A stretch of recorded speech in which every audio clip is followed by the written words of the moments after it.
Bismillahirrahmanirrahim. Assalamualaikum warahmatullahi wabarakatuh. Perkenalkan, nama saya Nurul Mutmainah Ahmad, perwakilan dari kelompok 7. Adapun rekan saya yaitu Nurul Miftahul Hidayah.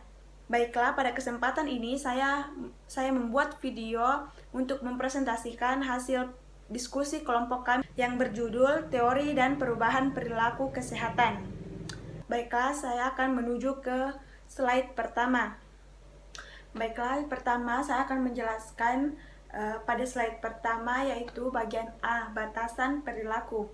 Perilaku adalah respon individu terhadap suatu stimulus atau suatu tindakan yang dapat diamati dan mempunyai frekuensi spesifik, durasi, dan tujuan, baik disadari maupun tidak.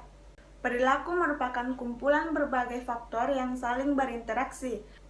Perilaku merupakan perbuatan atau tindakan dan perkataan seseorang yang sifatnya dapat diamati, digambarkan, dan dicatat oleh orang lain ataupun orang yang melakukannya. Oke, selanjutnya jika kita lihat dari segi biologis, perilaku adalah suatu kegiatan atau aktivitas organisme makhluk hidup yang bersangkutan. Dari sudut pandang biologis, semua makhluk hidup mulai dari tumbuhan, hewan, dan manusia berperilaku karena mempunyai aktivitas masing-masing.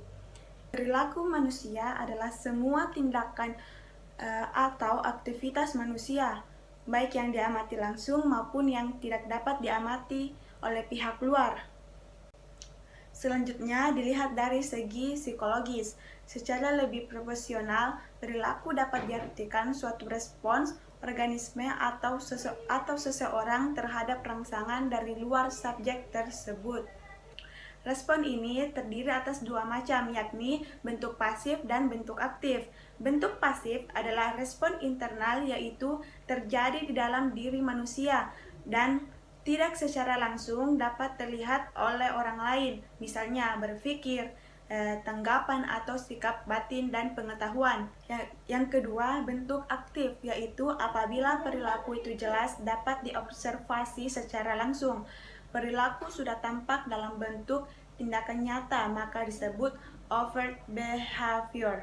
Adapun teori SOR atau stimulus organisme respons yang diungkapkan oleh Skinner pada tahun 1938 yang mengatakan bahwa membagi respon manusia terhadap stimulus terbagi atas menjadi dua, yaitu yang pertama responden response atau reflexive response, yaitu respon yang ditimbulkan oleh stimulus tertentu, misalnya cahaya menyilaukan, menyebabkan mata tertutup, menarik jari bila jari kena api, dan sebagainya.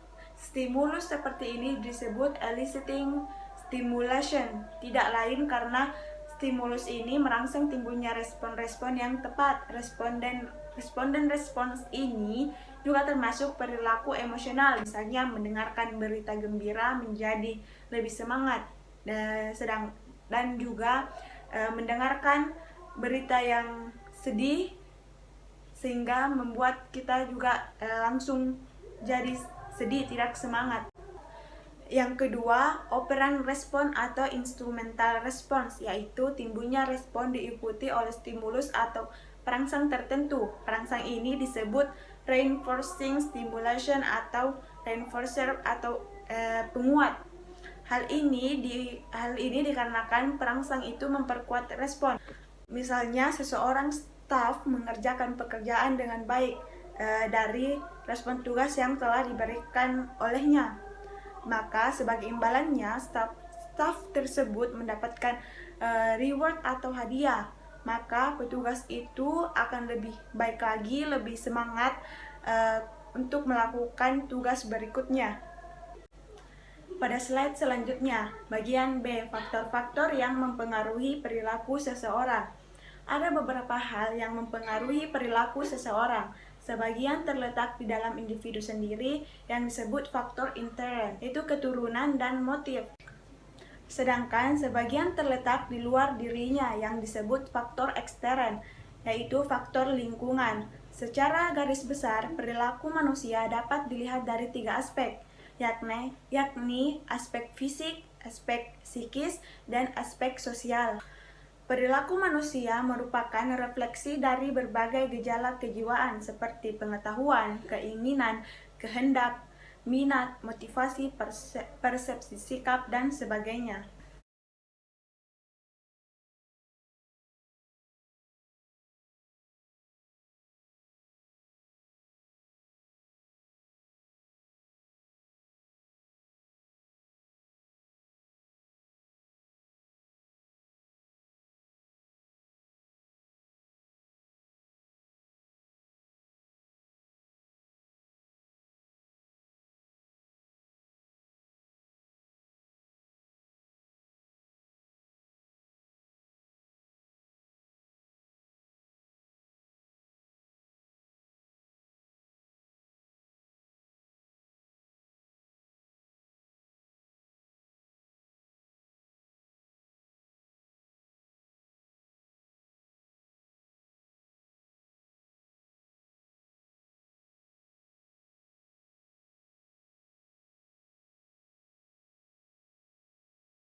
Pada slide selanjutnya, yaitu bagian D, perubahan perilaku sehat.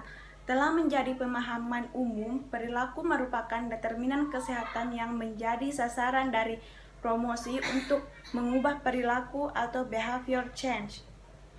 Perubahan perilaku kesehatan sebagai tujuan dari promosi atau pendidikan kesehatan sekurang-kurangnya mempunyai 3 dimensi, yaitu yang pertama, mengubah perilaku negatif atau tidak sehat menjadi perilaku positif atau sesuai dengan nilai-nilai kesehatan.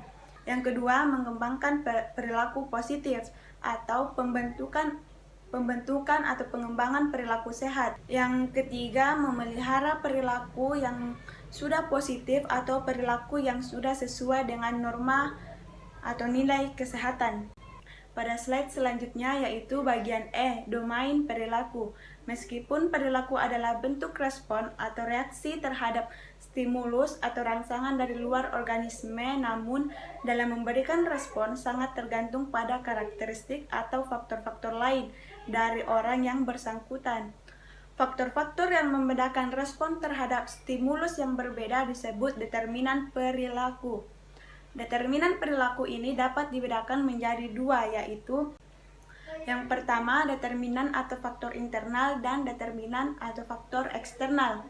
Yang pertama, determinan atau faktor internal, yakni karakteristik orang yang bersangkutan yang bersifat bawaan, misalnya tingkat kecerdasan, tingkat emosional, jenis kelamin, dan sebagainya. Yang kedua, determinan atau faktor eksternal, yakni lingkungan, baik lingkungan fisik, sosial, budaya, ekonomi, dan sebagainya.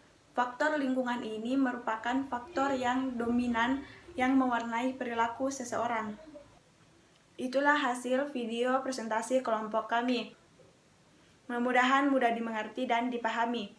Apabila ada salah-salah kata, mohon dimaafkan, dan lebih kurangnya wabillahi taufiq wal hidayah. Wassalamualaikum warahmatullahi wabarakatuh.